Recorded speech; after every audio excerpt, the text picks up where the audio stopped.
ہر امام نے اپنے زمانے میں اپنے اصحاب کے درمیان امام مہدی علیہ السلام کا ذکر فرمایا ہے، بلکہ حضور مکرم نے خطبہ غدیر میں حضرت حجت کا 4 مرتبہ نام لیا ہے۔ مہدی مہدی کی صفت جو امام زمانہ علیہ السلام کا لقب ہے، نام تو ان کا میم ہے، میم دال حضور کے نام پر ہے، لیکن ان کے القاب میں سے اہم ترین مہدی ہے۔ یہ 4 مرتبہ حضور مکرم نے غدیر میں کہا ہے، اور امام زمانہ علیہ السلام کی حکومت کے بارے میں 20 جملے ارشاد فرمائے خطبہ غدیر میں۔ یعنی خطبہ غدیر کا ایک اچھا حصہ مخصوص امام زمانہ علیہ السلام کے بارے میں، جو کہ یوزولی نظر انداز ہوتا ہے۔ تو خطبہ غدیر کا جو پیک ہے اور جو اس کا اصل ہدف اور مقصد ہے، من کنت مولا فہذا علی مولا بلا شک، لیکن اس کے بعد حضور مکرم نے فرمایا کہ النور معاشر الناس، اے انسانوں، النور من اللہ عز وجل مسلوق فیہ، یاد رکھو کہ اللہ کی جانب سے نور مجھ میں تیر رہا ہے، جاری و ساری ہے مجھ میں۔ حضور مکرم نور خدا ہے، اللہ نور السماوات والارض مثل نورہ کمشکاۃ فیہا مصباح المصباح فی زجاجۃ، یہ جو آیہ نور ہے اس میں حضور کے خانوادے کی بات ہو رہی ہے، تو حضور سب سے اعلیٰ مسئلہ نور الہی ہے، تو اللہ سبحانہ و تعالیٰ کی جانب سے نور مجھ میں جاری ہے۔ ثم فی علی ابن ابی طالب، اس کے بعد یہی نور علی ابن ابی طالب میں جاری رہے گا۔ ثم من النسل منہ الی القائم المہدی، یہ خطبہ غدیر کا فقرہ ہے، اور پھر علی ہی کی نسل میں جو قائم مہدی آئیں گے ان تک یہ نور چلتا رہے گا، جاری و ساری رہے گا۔ سبحان اللہ، مل کے صلوات اور بھیجے گا امام زمانہ علیہ السلام کے نام پر، اللہم صلی علی محمد وعلی محمد۔ وہ مہدی کے جو حق کو قائم کریں گے زمین پر، قد جعلنا حجتا علی المقصرین والمعاندین والمخالفین والخائنین والآثمین، اور اللہ سبحانہ و تعالیٰ نے حجت قرار دیا ہے ان مہدی کو مقصرین پر، یعنی اہل بیت کا حق کم کرنے والوں پر، معاندین مخالفین، خائنین ان سے خیانت کرنے والوں پر، آثمین کھلم کھلا گناہ کرنے والوں پر، والظالمین والغاصبین من جمیع العالمین، تمام عالمین میں سے جو یہ ہیں ان سب پر حجت ہوں گے وہ، یعنی اللہ کا پروف پورا ہو جائے گا۔ پھر فرمایا الا ان خاتم الائمہ منا القائم المہدی، پھر امام مہدی کا لفظ کہا، یاد رکھو کہ ہم میں سے جو خاتم الائمہ ہیں وہ مہدی ہیں، یعنی میں خاتم النبیین ہوں، حضور یہ کہنا چاہتے ہیں، اور خاتم الائمہ ہم میں سے قائم اور مہدی ہیں جل اللہ تعالیٰ فرجہ شریف، کہ جن کے ذریعے سے اللہ دین کو ظاہر کرے گا، ظالمین سے انتقام لے گا، وہ قلعوں کو فتح کرنے والے ہیں، اور فساد فی الارض کرنے والے، قلعوں کو مسمار کر دینے والے ہیں۔ یہ پورا خطبہ حضور نے ارشاد فرمایا۔ تو پہلی بات تو یہ کہ خطبہ غدیر میں امام زمانہ علیہ السلام کا ذکر ہے، تو بات وہاں سے، البتہ بات اس سے بھی پہلے سے ہے، لیکن میں نے ابھی جمعے کی خطبے میں بات یہاں سے شروع کی ہے۔ پھر مثال کے طور پر امام حسین علیہ السلام فرمائے کہ وہ میری اولاد میں سے 9 فرزند ہیں۔ امام باقر فرمائے سابع من ولدی، کہ وہ میری اولاد میں سے 7ویں فرزند ہیں۔ امام کاظم فرمائے الخامس من ولد السابع، کہ وہ 7ویں کا 5واں فرزند ہے۔ خود امام موسیٰ کاظم 7ویں کا 5واں فرزند۔ امام رضا علیہ السلام فرمائے کہ وہ میرا 4تھا فرزند ہے۔ یعنی ہر امام نے اس نمبر کے ساتھ بات کی ہے باقاعدہ۔ امام حسین فرمائے میرا 9واں فرزند، امام باقر فرمائے میرا 7واں فرزند، امام موسیٰ کاظم فرمائے میرا 5واں فرزند، امام رضا فرمائے میرا 4تھا فرزند، بالکل اسپیسیفکلی بات کی، اس لیے کہ ائمہ علیہ السلام چاہتے تھے کہ یہ بات واضح رہے کہ وعلیکم السلام، مل کے صلوات بھیجے گا محمد وعلی محمد پر، اللہم صلی علی محمد وعلی محمد۔ ائمہ علیہ السلام چاہتے تھے کہ یہ بات واضح رہے کہ وہ اولاد حسن عسکری ہیں، اس لیے کہ جب آپ نے ان کی اولاد قبول کر لیا تو پھر آپ اس پورے سلسلے کو مانیں گے آگے تک۔ کل اس پہ بات ہو چکی ہے جمعے کی، شب جمعہ کی مجلس میں۔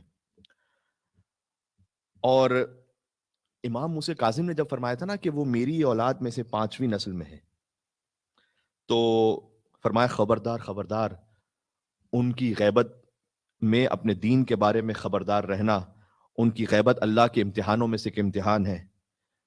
پھر ان کے ایسا لگتا ہے اس روایت سے کہ امام موسیٰ کاظم خود اپنے بچوں سے بات کر رہے ہیں، یہ روایت۔ تو امام سے پوچھا ان کے کسی فرزند نہیں کہ کچھ ہمیں ان کے بارے میں بیان فرمائیے کہ ان کی کیا صفات اور کیا فضائل ہیں۔ تو پہلا فقرہ جانتے ہیں امام موسیٰ کاظم اسلام نے کیا فرمایا؟ یا بنیا اے میرے بیٹے عقولکم تصغر عن ھذا، تمہاری عقلیں بہت چھوٹی ہیں کہ مہدی کی عظمت کو سمجھ سکو. یہ امام موسیٰ کاظم اپنے بچوں سے کہہ رہے ہیں. وَأَحْلَامُكُمْ تَضِيقُ عَنْ حَمْلِهِ، اور تمہاری فکریں بہت کم ہیں کہ تم ان کی معرفت کو حمل کر سکو. فرمایا بس اتنا یاد رکھو، اگر تم اس وقت تک زندہ رہے، یعنی امام اسی وقت سے غیبت کی تیاری کروا رہے ہیں کہ اگر دیکھو تم اس زمانے کو پالو، جبکہ امام جانتے تھے اپنے علم امامت سے کہ ان میں سے کوئی بھی اس غیبت کے زمانے کو نہیں پائے گا، لیکن یہ بات امام ہمارے لیے کہہ رہے ہیں. فرمایا اگر تم اس غیبت کے زمانے کو پالو اور زندہ رہو تو پھر آہستہ آہستہ اللہ سے توفیق طلب کرو کہ تم پہنچ جاؤ گے کہ تم دل سے ان کی امامت کیسے قبول کرو. کہ اب یہ میرا فقرہ آگے ایک حدیث سے میں جوڑ رہا ہوں کہ ان کی غیبت بھی تمہارے لیے شہود بن جائے. وہ غائب ہے لیکن ایسے تم سمجھو کہ جیسے حاضر ہیں، اور تم ویسے ہی ان کے لیے اعمال کو انجام دو جیسے کہ اعمال صالحہ ہیں. بہرحال تو اس لیے ہے من انکر المہدی کمن انکر نبوت محمد، جس نے مہدی کی امامت کا انکار کیا، امام کی حدیث ہے، اس نے نبوت مصطفیٰ کا در حقیقت انکار کیا ہے. یہ معاملہ چھوٹا نہیں ہے. بلکہ ایک حدیث اور لطیف ہے. فرمایا جس نے تمام ائمہ کو تو مانا لیکن مہدی کو نہیں مانا، وہ ویسا ہے کہ جیسے اس نے تمام نبیوں کو مانا لیکن رسول اللہ کو نہیں مانا. تو حضرت عیسیٰ علیہ السلام تک کو ماننے والے ہیں نا آج، پھر رسول اللہ کو نہیں مانتے. کب وہ ویسے ہی ہوگا کہ ائمہ کو مانا لیکن امام مہدی کو نہیں مانا، جیسے کہ تمام انبیاء کو مانا لیکن رسول اللہ کو نہیں مانا. پھر اس کے بعد کا نتیجہ دیا امام نے، فرمایا کہ پس جب رسول اللہ کو نہیں مانا تو در حقیقت کسی بھی نبی کو نہیں مانا. تو یعنی جب امام مہدی کو نہیں مانا اس کا مطلب کسی بھی امام کو نہیں مانا. عجل اللہ تعالیٰ فرجہ شریف. ایک مل کے اور صلوات بھیجے گا محمد و آل محمد پر، اللہم صلی علی محمد و آل محمد. اس لیے ایک لفظ کی بار بار بار بار تاکید ہے. اس سے سمجھ میں آتا ہے کہ یہ اتنا آسان نہیں ہے کہ فرمایا امام سجاد علیہ السلام نے مثلا کہ غیبت کے زمانے میں ایمان باقی رکھنے والوں کا درجہ 1000 بدر کے شہیدوں کے برابر ہے. یعنی حالات ایسے ہوں گے کہ واقعا آپ کے لیے، ہم سب کے لیے ہر قدم پر اتنا ایمان کھونے کے چانسز ہیں، خطرات ہیں. آپ جاب کر رہے ہیں، آپ بزنس کر رہے ہیں، آپ دنیا کی کسی جگہوں پہ رہ رہے ہیں، ہر جگہ کے اپنے اپنے اپنے الگ الگ مسئلے ہیں. ٹھیک ہے. اور پھر ہر ایک کے پاس ایک طرح سے گیجٹس، موبائلز وغیرہ، ٹیکنالوجیز لیٹسٹ، ان نے کاموں کو آسان بھی کیا ہے لیکن گناہ کو بھی آسان کیا، دونوں طرف سے. تو اتنا زیادہ سخت ہے کہ امام نے فرمایا کہ جو اس زمانے میں اپنے ایمان کو بچا لے وہ بدر کے 1000 شہیدوں کے برابر ہے. یہ امام مبالغہ نہیں کر رہے، ایگزیجوریشن نہیں ہے، حقیقت امر کا بیان ہے. امام علیہ السلام کی عظمتوں کے لیے میں ایک چھوٹا سا فقرہ اور کہتا ہوں. نواب ارباب جانتے ہیں، امام کی غیبت صغریٰ میں خاص ان کے نائبین تھے، عثمان بن سعید، محمد بن عثمان، حسین بن رو، علی بن محمد السمری. تو شیخ صدوق رئیس المحدثین، انہوں نے محمد بن حسن سیرفی سے اس روایت کو نقل کیا ہے کہ یہ کہتے ہیں کہ میں بلخ سے آ رہا تھا امام کے تیسرے نائب خاص حسین بن روح کے پاس خمس اور وجوہات شریعہ جمع کروانے کے لیے. اب بلخ سے جا رہے تھے یہ بغداد، تو کئی ہفتوں کا سفر ہے یہ، بلخ افغانستان کی طرف، بغداد عراق کی طرف. تو کہتے ہیں بلخ سے میں پہنچا سرخس، ایک اور علاقہ ہے جو ایران عراق کے قریب. تو وہاں جب میں پہنچا تو جو مجھے لوگوں نے وجوہات شریعہ دی تھیں، درہم دینار وغیرہ، اس کو میں نے بلینز ہوتے ہیں نا آج گولڈ کے اور سلور کے، تو ان بسکٹس کی شکل میں بنا لیا تھا تاکہ میرے پاس سیف رہے. تو کہتے ہیں میں سرخس پہنچا اور وہاں پہ میں نے ایک صحرا میں مجھے رکنا پڑا کچھ دن کے لیے. وہاں ایک بسکٹ اس میں سے گولڈ کا وہ مس ہو گیا. اب حق امام ہے، میری گردن پر ہے اور وہ مس ہو گیا. بہت ڈھونڈا، نہیں ملا. کیا کرتا، وہاں سے بلاخر پھر چلا اور آگے اور پہنچا ہمدان. پھر وہاں ایک سٹے کیا. ہمدان میں مجھے خیال آیا کہ وہ حق امام تھا اور مجھ سے مس ہو گیا. تو میں نے اپنے ذاتی مال میں سے اس کو جوڑ کر ایک بلین اور بنا لیا تاکہ وہ کمپنسیٹ ہو جائے اور میں امام کا جو حق ہے وہ پہنچا دوں. تو میں نے ایک بسکٹ بنا لیا گولڈ کا اور میں پہنچا بغداد حسین بن رو کے پاس اور میں نے وہ سارے ان کو پیش کیے کہ یہ بلخ کے مومنین نے آپ کے لیے بھجوائے. تو انہوں نے، امام زمانہ کی بات نہیں ہو رہی، حسین بن رو کی بات ہو رہی، انہوں نے وہ بسکٹ جو میں نے ہمدان میں بنایا تھا نا، اس کو اٹھایا اور ایک طرف رکھا، کہا یہ آپ کا ذاتی ہے. کہا آپ صحیح کہہ رہے ہیں، مجھ سے گم ہو گیا تھا سرخس میں. کا فکر نہ کرو، واپس جاؤ اسی راستے سے، اب جب سرخس پہنچو گے تو وہاں پر ملے گا، وہ اسے رکھ لینا اپنے پاس. اگلے سال جب پھر آنا تو اسے لیتے ہوئے آنا. نہ بات یہاں ختم نہیں ہوتی. اگلے سال جب آپ آئیں گے تو میں پھر زندہ نہیں ہوں گا، اور میرے بعد علی بن محمد سمری ہوں گے امام کے نائب خاص، ان کو دے دینا. اب کیا یہ عجب شان ہے واقعا. امام علیہ السلام کے نائبین خاص، ان کو سمجھنا ہمارے لیے ممکن نہیں کہ کس مقام و کس کیفیت کے. کجا فرزند فاطمہ زہرا کے بارے میں کوئی سوچ سکے اور کوئی درک کر سکے واقعا. تو یہ جو 313 والی بات ہے نا، ہم جو اکثر سنتے ہیں 313، تو مولانا اتنے مومنین ہیں، 313 تو ہماری کمیونٹی میں ہو جائیں گے. مثال کے طور پر پوری دنیا میں اتنے شیعہ ہیں، 300 ملین شیعہ ہیں، اتنے مجتہدین بھی ہیں، تو یہ 313 ہو کیوں نہیں رہے؟ اب معاملہ ایک بات یاد رکھیے گا، یہ معاملہ یوں نہیں ہے کہ 313 وہ ہوں کہ جو امام کا فقط نام لینے والے ہوں، حتیٰ یہ کہ عبادتیں کرنے والے ہوں، حتیٰ یہ کہ نیک مومن ہوں. یہ 313 فقط اس کے لیے کافی نہیں. 313 جو روایات میں جس قسم کی تشبیہ ہے، وہ شہیدان کربلا والے.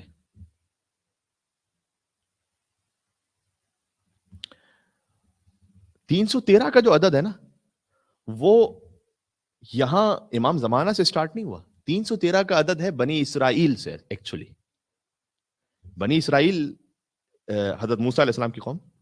حضرت موسیٰ علیہ السلام کی جب وفات ہوئی تھی نا، تو وہ 2 چیزیں چھوڑ کے گئے تھے. رسول اللہ 2 چیزیں چھوڑ کے گئے تھے، قرآن اور اہل بیت. حضرت موسیٰ علیہ السلام بھی 2 چیزیں چھوڑ کے گئے تھے، ایک تورات یعنی ان کی کتاب علیہ السلام، اور تابوت سکینہ حضرت موسیٰ علیہ السلام چھوڑ کے گئے تھے.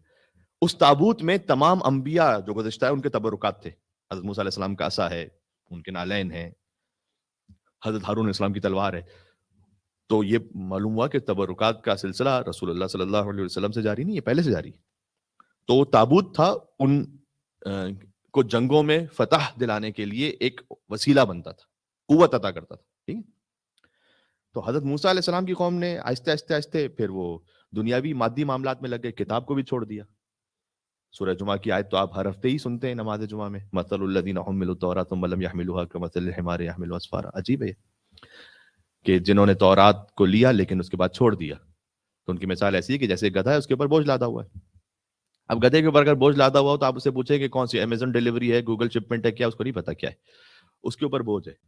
انہوں نے چھوڑ دیا، تورات کو چھوڑ دیا، آہستہ آہستہ پستیوں میں گر گئے، بت پرستی کرنے لگے، اور جالوت ان پر حاکم ہو گیا. ایک بادشاہ تھا جالوت، جو کہ جارڈن اور فلسطین، یہ جو پورا ایریا ہے اس میں اس کی حکومت ہے، اور بہت بڑا لشکر ہے اس کا، اور کوئی اس کو شکست نہیں دے سکتا. اب یہ بنی اسرائیل اس کے ظلم کا شکار ہیں. تو اس زمانے میں جو نبی تھے حضرت شموئیل، وہ دعا کرتے ہیں کہ پروردگار تو کوئی ایسا بھیج کہ جو ہمیں اس کے مقابلے میں فتح عطا کرے. تو حضرت طالوت کا انتخاب کیا اللہ سبحانہ وتعالیٰ نے. اب طالوت کسی بہت بڑی نوبل فیملی سے نہیں ہے، کوئی فیمس فیملی سے نہیں ہے. تو بنی اسرائیل والوں کے لیے مشکل ہے کہ ہم کیسے سے اپنا لیڈر مانیں گے، یہ تو بہت ہی عام سا ہے. تو اللہ سبحانہ وتعالیٰ نے قرآن میں ذکر کیا سورہ بقرہ میں کہ وزادہ بسطۃ فی العلم والجسم. سب سے پہلے تو اللہ نے منتخب کیا، اور اللہ نے منتخب اس لیے کیا ہے کہ اس کے پاس علم بھی سب سے زیادہ ہے، شجاعت بھی سب سے زیادہ ہے. تو اللہ کا جو نمائندہ ہے وہ عالم ہونا چاہیے اشجاع، یعنی موسٹ لرنڈ موسٹ بریو پوری دنیا میں. اس وقت کے جو جن پر منتخب کیا گیا ہے ان سب میں سب سے زیادہ عالم ہونا چاہیے. سادہ سی پہچان ہے، سب سے بڑا عالم ہو، سب سے بڑا شجاع ہو. اس لیے ہم کہتے ہیں کہ اگر رسول اللہ کا غدیر میں اعلان نہیں بھی ہو نا مولا علی کی ولایت کا، تب بھی علی بن ابی طالب وسیع رسول خلیفہ رسول ہے، کیونکہ علی سے بڑھ کر کوئی عالم نہیں، علی سے بڑھ کر کوئی شجاع نہیں. اگر غدیر کا اناؤنسمنٹ نہ بھی ہو تب بھی علی بن ابی طالب کے علاوہ کوئی چوائس نہیں ہے، علم کی وجہ سے اور شجاعت کی وجہ سے. لائے کوئی علی سے بڑا عالم، لائے سے کوئی علی سے بڑا شجاع. تو ان کا انتخاب ہوا. وہ حضرت طالوت علیہ السلام لے کے نکلے لشکر کو. میں 313 پہ بات کر رہا ہوں، یاد رکھیے گا کہاں سے یہ فرسٹ، اس کی بگننگ کہاں سے. حضرت طالوت علیہ السلام کے ساتھ کتنا لشکر چل رہا تھا؟ 80,000. وہ پہنچے فلسطین جارڈن کے ریور تک.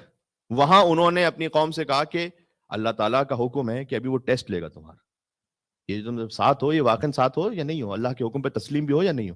تو یہ جو پانی بہ رہا ہے نا دریا, اس میں سے پی نہیں سکتے آپ, تھوڑا سا, بہت تھوڑا سا پی سکتے ہیں بس, تاکہ آپ میں ایک ہمت کریج رہے, آگے بڑھیں. انہوں نے کہا یہ کون سا اللہ کا نمائندہ آیا ہوا ہے جو ہمیں نہر سے پانی پینے سے بھی منع کر رہا ہے, نہیں مانتے ہم اس کو. آپ کو یہ سملیرٹی ملے گی, میں حدیث پڑھ رہا ہوں, حضرت قائم جب تشریف لائیں گے تو اہل کوفہ میں سے بعض کے لیے ہے روایت یہ, لیکن یہ جنرل بھی ہو سکتا ہے, وہ کہیں گے کہ آپ جہاں سے آئے تھے وہیں واپس چلے جائیے, اس لیے کہ یہ جو آپ دین لے کر آ رہے ہیں یہ ہمیں سمجھ میں نہیں آ رہا, یہ کیا باتیں کر رہے ہیں آپ, تسلیم نہیں. تو حضرت طالوت نے کہا کہ پانی نہیں پینا. 80,000 میں سے کتنوں نے پانی نہیں پیا؟ 313. لہذا محمد حنفیہ مولا علی کے بیٹے حضرت خولا سے جو بیٹے ہیں, انہوں نے پوچھا تھا اپنے بابا مولا علی سے کہ مجھے قائم مہدی کے اصحاب کی تعداد تو بیان کیجیے گا. فرمایا وہی جو طالوت کے اصحاب کی تعداد تھی. یہاں سے یہ 313 کا عدد آیا ہے, یعنی 80,000 ان کے ساتھ چلنے والے, لیکن سخت ترین مصائب جب آئے تو کہا پانی نہیں پینا, 313 رہ گئے. ان 313 میں سے ایک حضرت داؤد تھے. حضرت داؤد بعد میں داماد بنے حضرت طالوت کے, اور حضرت طالوت نے کہا تھا کہ جو جالوت کو شکست دے گا وہ میرا داماد بھی ہوگا اور میری آدھی دولت کا وارث بھی ہوگا. اور حضرت داؤد علیہ السلام نے جالوت کو قتل کیا بحکم خدا. تو حضرت داؤد علیہ السلام نبی خدا. تو یہ 313 کا عدد ایک تو یہاں سے اس کا سٹارٹ, اس پہ ایک پوری مجلس ہو سکتی ہے, میں تو بہت جلدی آگے بڑھ رہا ہوں, انشاءاللہ آپ فلی آپ میرے ساتھ چل رہے ہوں گے. دین 313 کا عدد آتا ہے, مولا علی سے پوچھا گیا پھر ایک اور موقع پر, حضور مکرم سے بھی روایت ہے کہ آپ کے آخری فرزند کے اصحاب کتنے ہوں گے؟ فرمایا وہ جو بدر کی تعداد ہے وہ بھی 313 ہے. ایک مل کے صلوات بھیجے گا محمد و آل محمد پر, اللہم صلی علی محمد و آل محمد. 313 بدر میں بھی وہ خالص ہے 313 کہ سبحان اللہ. ایکچولی ابو سفیان نے میسج بھجوایا تھا مکہ کہ محمد صلی اللہ علیہ وآلہ وسلم, اس نے اونٹوں کو ہمارے قبضے میں لے لیے. اب کوئی عرب وہ دولت تو اپنی چھوڑنا نہیں چاہتا کسی بھی طرح سے, تو اس نے کہا کہ بہت ہو گیا, انف از انف, اب حملہ کرو اور ان کو کرش کر دو. تو وہاں سے ابو جہل, ابو لہب, عتبہ, شیبہ, امیہ بن خلف, انہوں نے ایک لشکر بنایا. ابو لہب تو خود نہیں آیا تھا اور ابو سفیان بھی خود نہیں آیا تھا, ہندا بھی نہیں آئی تھی, اسی لیے بعد میں اس نے بدلہ لینے کے لیے وہ عہد میں آئی تھی. بہرحال لیکن ابو جہل آیا, عتبہ, شیبہ, ربیہ, اب یہ سارے وارئرز ہیں عرب کے, یہ آ رہے ہیں. حضور مکرم نے اس وقت مدینہ منورہ میں جو ان کے اصحاب تھے اس میں خطبہ دیا. فرمایا کہ مکے کے کفار کا لشکر تم پر حملہ کر رہا ہے, تم میں سے کون ہے جو ساتھ دے گا؟ سب سے پہلے جو اٹھے وہ حضرت ابو بکر تھے. انہوں نے فرمایا کہ یہ بڑے بڑے شجاع ہیں, ان سے لڑنا بہت مشکل ہے, ان کی جو تعداد ہے بہت زیادہ ہے, ہماری کم ہے. ان کی تعداد تھی 950, اور 950 میں گھوڑے بھی ان کے پاس ہیں, تلواریں بھی ان کے پاس ہیں, یہ سب کچھ مسلمانوں کا کچھ بھی نہیں. اس کے بعد حضرت مقداد اٹھے. حضرت مقداد نے کہا کہ یا رسول اللہ, ہم آپ کے ساتھ وہ نہیں کریں گے کہ جو جیوز نے کیا حضرت موسیٰ علیہ السلام کے ساتھ, ہم وہ نہیں کریں گے, ہم آپ کو تنہا نہیں چھوڑیں گے. انہوں نے یہ کہا تھا کہ جاؤ اے موسیٰ اپنے خدا کے ساتھ خود ہی لڑ لو فرعون سے, ہم آئیں گے آپ کے ساتھ, چاہے ہمیں سمندروں میں ڈوب کر گزرنا پڑے. حضور مکرم نے فرمایا کہ اللہ تعالیٰ نے 4 ہستیوں کی محبت کا مجھے حکم دیا ہے, سلمان, ابو ذر, مقداد, عمار. مجھے حکم دیا اللہ تعالیٰ نے کہ ان 4 ہستیوں کی محبت رکھوں. یہاں مولا علی کی بات نہیں ہو رہی, یہاں ان کے اصحاب کی بات ہو رہی ہے. اور ظاہر ہے علی بن ابی طالب کی ذوالفقار سے بدر فتح ہوئی, 70 وہاں سے مارے گا, 70 میں سے 35 مولا علی نے اکیلے مارے تھے, باقی 35 میں خود علی بن ابی طالب ہر ایک کے ساتھ شریک تھے. اب جانتے ہیں وہ جو 313 تھے جو آئے حضور مکرم کے ساتھ بدر میں، یہ وہ 313 ہیں کہ جو ایک طرح سے تشبیہ اور عدد بن گیا کہ امام زمان علیہ السلام کے لشکر بھی وہ 313 خالص ترین ہوں گے کہ جب امام صادق کے پاس کوئی آئے اور اس نے آ کر یہ کہا کہ بنی عباس کے خلاف اٹھتے کیوں نہیں، قیام کیوں نہیں کرتے، امام نے کہا کہ کتنے ہیں کہ جو قیام کریں گے ساتھ میں، کہا مولا بہت ہیں، میں خود آپ کی نصرت کروں گا۔ امام نے کہا کہ وہ تنور ہے، جا کے بیٹھ جاؤ اندر۔ کہا مولا میں دشمنوں کو مارنے کی بات کر رہا ہوں، آپ کہہ رہے ہیں کہ میں بیٹھ جاؤں جا کے وہاں پر۔ کہا ٹھیک ہے پھر یہیں بیٹھے رہو۔ بعد میں ہارون مکی آئے، کچھ نہیں کہا امام نے، کہا جاؤ تنور میں بیٹھ جاؤ، اور ہارون مکی چلے گئے، آپ جانتے ہیں واقعہ، اور ہارون مکی تنور میں جا کے بیٹھ گئے، اور پھر امام نے کہا کہ باہر آ جاؤ، باہر آ گئے۔ اس کا مطلب فقط یہ نہیں ہے کہ جب امام نے کہا کہ مر جاؤ تو مر جاؤ، امام جب کہیں کہ چپ رہو تو چپ رہو، اور جب امام کہیں بولو تو بولو، دونوں طرف سے۔ وہ محمد حنفیہ والی روایت ہے، کاش میں اس کو تفصیل سے سنا سکتا۔ جب مولا علی نے کہا نا 313 وہ ہوں گے کہ جو جالوت کے لشکر میں جتنے تھے ویسے ہی ہوں گے، کہا اے بابا جان ان کی صفات تو بیان کیجیے گا۔ اب 313، اب اگر کوئی یہ سوچے کہ جناب میں تو 313 میں سے ہو ہی نہیں سکتا، ایسا نہیں سوچنا چاہیے ہمیں۔ وائی ناٹ، کوشش مطلب انسان کا جو ارادہ ہے وہ بلند ہونا چاہیے، ٹھیک ہے، جہاں تک امام نے پہنچایا، جتنی میری حیثیت رہی، تو کم از کم ان کی صفات تو پتہ چلیں، کچھ تو اپنا سکتے ہیں زندگی میں۔ امام مولا علی نے فرمایا پہلی صفت ان کی ہے کہ توحید کا دفاع کرنے والے، اس کی تفصیل اپنے مقام پر، آج یہاں بہت ضرورت ہے ایتھیزم کی یلغار کے مقابلے میں کہ آپ توحید کو عقلی اور قرآنی دلائل سے ڈیفینڈ کر سکیں۔ دوسرا تعجب ہوگا آپ کو، آپ یہ دماغ میں سوچ رہے ہوں گے کہ شاید توحید کے بعد بات آئے گی نبوت، امامت، نماز، روزہ۔ جانتے ہیں مولا علی نے کیا کہا؟ کہ توحید کا دفاع کرنے والے، دوسرا غیبت نہ کرنے والے۔ یعنی اتنا سخت ترین ناپسند ہے اہل بیت اطہار اسلام کو یہ کہ فوراً بعد میں یہ ذکر کیا کہ غیبت نہ کرنے والے۔ تعجب ہے یہ، یعنی پیٹ پیچھے برائیاں نہ کرنے والے۔ 313 کی ایک صفت فرمایا مخلصین، اور چوتھی صفت فرمائی مسلمین، یعنی تسلیم ہونے والے۔ تو ما لا یدرک کلو لا یترک کلو، 313 میں شامل ہو سکے نہ ہو سکے امام جانتے ہیں، کہیں نہ کہیں تو شامل ہوں گے اگر ان صفات کو اپنا لیں گے انشاءاللہ سے، انشاءاللہ۔ تو آج کا خطبہ اس بات پر منحصر رہا، ایک اور بھی واقعہ سنانا تھا لیکن وقت نہیں بچا، انشاءاللہ پھر کبھی صحیح اللہ سبحانہ وتعالی میں توفیق عطا فرمائے کہ ہم امام زمان علیہ السلام کے منتظرین میں شمار ہو سکیں انشاءاللہ۔ بسم اللہ الرحمن الرحیم، والعصر ان الانسان لفی خسر الا الذین آمنوا وعملوا الصالحات وتواصوا بالحق وتواصوا بالصبر۔ نعرہ صلوات، اللہم صل علی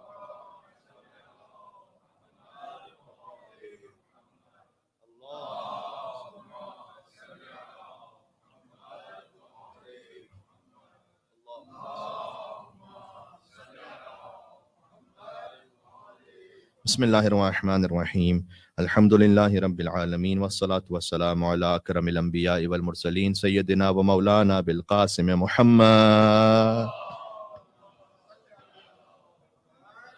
وعلى آلہ الطیبین الطاہرین المعصومین، اللہم صل علی سیدنا و مولانا علی امیر المومنین وقائد الغر المحجلین وامام المتقین علیہ افضل الصلاة والسلام۔ نعرہ صلوات، اللہ وصل على الصديقة الكبرى فاطمة الزهراء سيدة النساء العالمين، اللهم صل على محمد وآل محمد وعلى السبتي الرحمة الحسن والحسين سيدي شباب أهل الجنة أجمعين، وعلى علي بن الحسين ومحمد بن علي وجعفر بن محمد وموسى بن جعفر وعلي بن موسى ومحمد بن علي وعلي بن محمد والحسن بن علي علیہم السلام، الصلاة والسلام علیک صاحب العصر والزمان، بیمنہ رزق الورى وبوجودہ ثبتت الارض والسماء، اللہم عجل فرجہ الشریف انہم یرونہ بعیدا ونراہ قریبا۔ نعرہ صلوات، تشریف رکھیے گا۔ واللعنۃ الدائمۃ علی اعدائہم اجمعین۔ میں نے دیکھا، مجھے لگتا ہے کہ ابھی 3 سے 4 منٹ شاید باقی ہیں، تو بات اسی کا فائدہ اٹھاتے ہوئے، چونکہ شعبان المعظم میں امام زمان علیہ السلام پر ہی بات ہوتی رہی ہر خطبے میں، اور میں چاہتا ہوں کہ 5 منٹ ہے نا ابھی انشاءاللہ۔ ایک کتاب ہے النجم الثاقب، اردو ٹرانسلیشن بھی اس کا ہو چکا ہے، میں آپ سے ریکویسٹ کروں گا کہ اس کو ہو سکے تو پڑھیے گا، امام زمان علیہ السلام کے بارے میں، روشن دمکتا ہوا ستارہ، مرحوم محدث نوری نے لکھی ہے، 1320 ہجری میں ان کی وفات ہوئی ہے، آج 1444 ہجری ہے، یعنی تقریباً 125 سال پہلے ان کی وفات ہوئی ہے۔ یہ ایک واقعہ لکھتے ہیں کہ میں نے سنا نجف کے 2 بزرگ علماء سے، اس کا مطلب تقریباً یہ اندازہ ہے کہ یہ شاید 150 سال پہلے کا واقعہ ہے، بہت زیادہ پرانا نہیں ہے، کہ ایک شخص وہاں پر رہتا تھا شیخ حسین آغا رحیم کے نام سے، اور بڑا ہی علیل تھا، فقیر بھی مریض بھی، کھانسی ہوتی تھی تو خون آتا تھا منہ سے۔ تو وہ خود یہ بیان کرتا ہے کہ میں نے 40 شب بدھ کا توسل کیا مسجد کوفہ میں، کہ میں جاؤں گا وہاں اعمال انجام دوں گا اور امام علیہ السلام سے شفا کی گزارش کروں گا۔ معمولاً مسجد سہلا پر جاتے ہیں لوگ، بہرحال اس نے مسجد کوفہ کا ارادہ کیا کہ میں 40 شب بدھ مسجد کوفہ جاؤں گا۔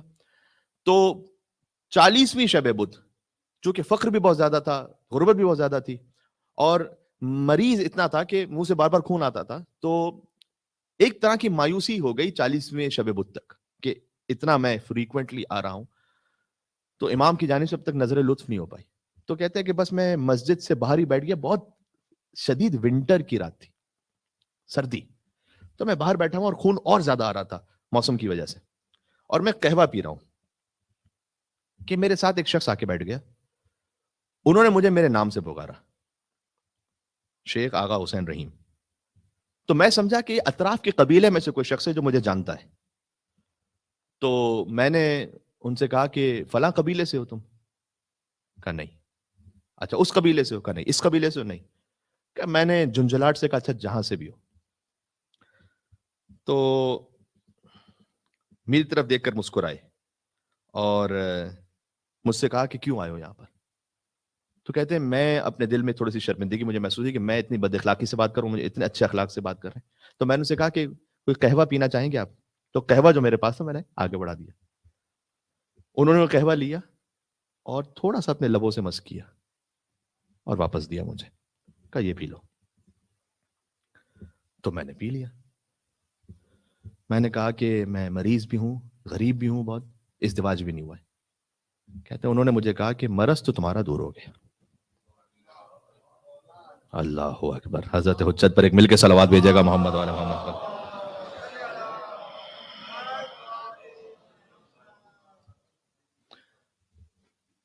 فرمایا لیکن کہ غربت وہ تمہاری مصلحت میں اس وقت، اگر زیادہ ثروت مند ہو جاؤ گے تو شاید ایمان چلا جائے گا، اس لیے غربت تمہاری مصلحت میں ہے۔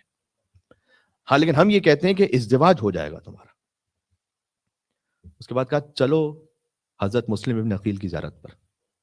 ہائے ہائے، تو کہتے ہیں کہ میں ان کے ساتھ چل دیا، ابھی تک نہیں سمجھ میں آ رہا کہ کون ہے۔ تو میں پہنچا وہاں پر، اور ہم نے جب وہاں پہنچے تو نے کہا 2 رکعت نماز پڑھتے ہیں، تو وہ بھی نماز پڑھنے لگے، میں نماز پڑھنے لگا، کہ جیسی ان کی میں نے تلاوت سنی الحمد کی، تو ایسی فصیح و بلیغ تلاوت، یہ عرب کہہ رہا ہے جو خود بدو عرب ہے کہ جو اپنی زبان کی فصاحت بلاغت کو جانتا ہے، کہتے ہیں ایسی تلاوت میں نے زندگی میں نہیں سنی تھی کسی سورہ الحمد کی، تو مجھے ایسا لگا کہ جیسے در و دیوار سورہ الحمد پڑھ رہے ہیں ساتھ میں، ایسی روحانیت تھی۔ تب مجھے نماز کے دوران خیال آیا، اب میں بھی نماز پڑھ رہا ہوں، تو نماز کے دوران خیال آیا کہ یہ امام زمانہ علیہ السلام ہی تو نہیں ہے، حضرت حجت یوسف زہرا، جنہوں نے مجھے قہوہ لبوں پہ لگا کے شفا عطا فرمائی ہے۔